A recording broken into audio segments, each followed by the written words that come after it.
What's up, y'all? Jared Sandler here, getting ready for the Rangers and the Astros. It's the first game in Arlington against the Astros with fans in the building.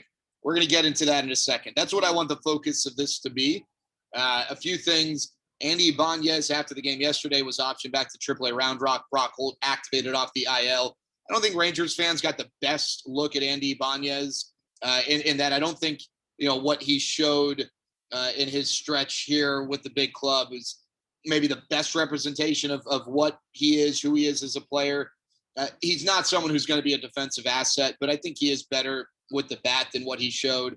And hopefully he'll get an opportunity maybe to get consistent at bats at some point this year. But I expect him to go down to AAA Round Rock and have a decent amount of success like he has had in the past. Kyle Gibson starts.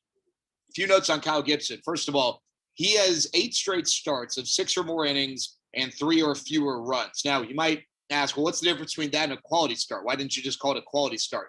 A quality start only considers earned runs. So you could give up 12 runs, but only 3 or 2 or 1 or no earned runs, and it would still count as a quality start as long as you got 6 or more innings. So that's the delineation there. 8 straight starts for Kyle Gibson of 6+ and 3 or fewer, tied with Brandon Woodruff for the longest streak in the majors this year, and both of their streaks are active. How about this? I didn't realize this.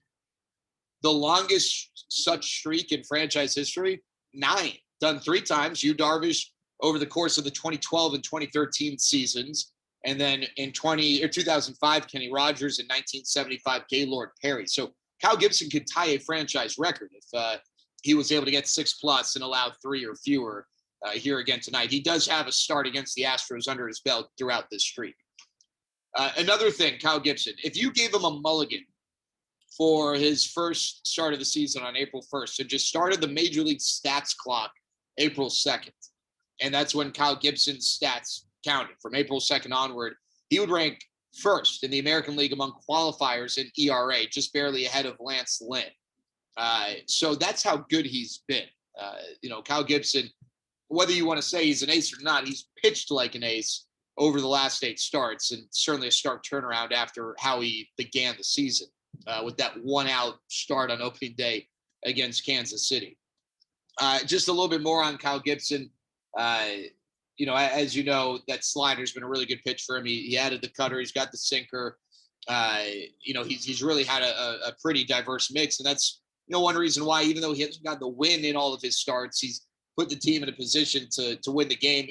He doesn't have a losing decision. Now, he's made 9 starts, 3 winning decisions, not a single losing decision. He certainly, would have been deserving of one on opening day, but the bats actually gave him that lead, if you recall, and he lost the lead. He at no point was trailing.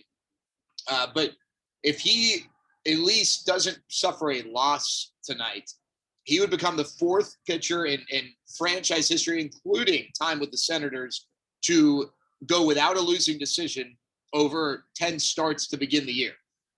Colby Lewis, Alexi Ogando, and Tommy Hunter did it all coming last decade.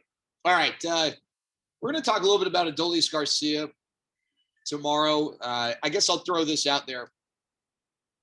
We're going to talk about Adolis Garcia's future with the Rangers, and not just what his role will be, but is his future with the Rangers, or could it be elsewhere? We'll discuss that. All right, the Astros are in town. Let me tell you something. We all know, if you follow me on Twitter, which if you don't, probably a good decision, but if you want to, at Jared Sandler on Twitter, I can't stand the Astros. It's not fake. It's not some WWE drummed up drama. I really just absolutely cannot stand the Houston Astros. And this was, as a lot of you know, pre-trash can scandal.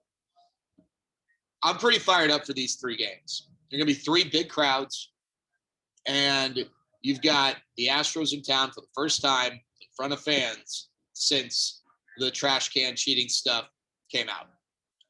I really hope that Rangers fans bring their passion this weekend. And I'll tell you, I've had a number of players ask me in various forms, do you think the fans are going to be loud? Do you think they're going to give them hell? And you might think to yourself, well, players have more things to worry about. Okay, fair. They've lost 9 of 10. They've been shut out back-to-back games. But I don't ever get very rarely get what maybe would be considered a petty question like that from a player, let alone multiple players. And I don't consider it petty, but I know that, to some it might fall in that category. I think it just goes to show how strongly these guys feel about what went down. And also how strongly they feel about how easily the Astros got off. I don't know that I was in the boat of having, the Dodgers crowned World Series champion. As a matter of fact, I know I wasn't in the boat. If the Astros aren't the World Series champions in 2017, then you don't have a champion, which it would stink. It wouldn't be the first time, but it would stink. If you don't want to take that extreme measure, while as more and more time has passed, I've more and more been of the belief that maybe should have been what went down. Even if you make the argument, well, I don't know who else, who else was doing it. Other teams might have.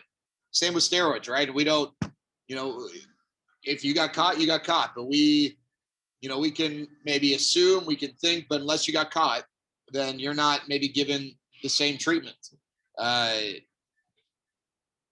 Although I say that, and there are certain guys who never were officially caught with steroids who I think don't get the Hall of Fame love they deserve because there's some assumption. But that aside, closer to when this came out, my initial thoughts were there got to be ways to punish them without vacating the World Series.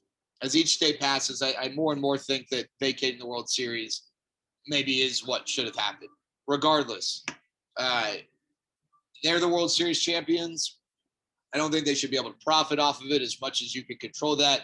I don't think they should be able to recognize a World Series in their stadium. I don't think any promotional material for Major League Baseball, any of that. I mean, that's what I think should have happened. If a tree falls in the forest and no one's there to see it, did it really happen?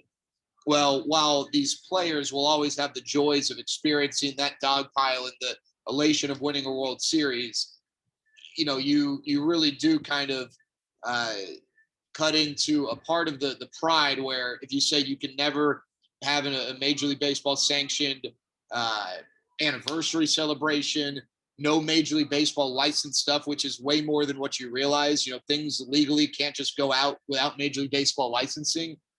Can't have anything identifying a World Series. That on top of, strategic penalties, draft picks, money, whatever you want to assess. But I hope that fans show up and show out this weekend. I just, there's no other way for fans across baseball to get the Astros back and let them know. But I honestly hope that these guys, whether I knew I'd gotten to know George Springer. I'd interviewed George Springer on pregame shows a number of times. He has a reputation of being an amazing guy. And I can tell you from my limited experience, he seems like it. But I hope all those guys, I know it's not going to happen, but I hope that 5-10 years from now, all those guys continue to get booed. A constant reminder of what they did. Am I petty? Maybe. And I admit that this is fueled by my initial disdain towards the Astros, but I really hope that Rangers fans, as a part of this rivalry, let them know how they feel about what went down.